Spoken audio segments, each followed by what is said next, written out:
കുളിരിനുള്ളിൽ സ്വയമിറങ്ങി കഥമെനഞ്ഞ പൈകിളി സ്വരമുറങ്ങും നാവിലെന്റെ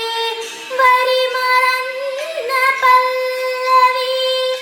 മഞ്ഞുറയും ജാവരയിൽ മാമലയായി പൊഴിഞ്ഞു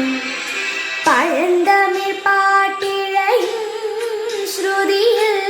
പഴയൊരു തമ്പുരു തേങ്ങി മണി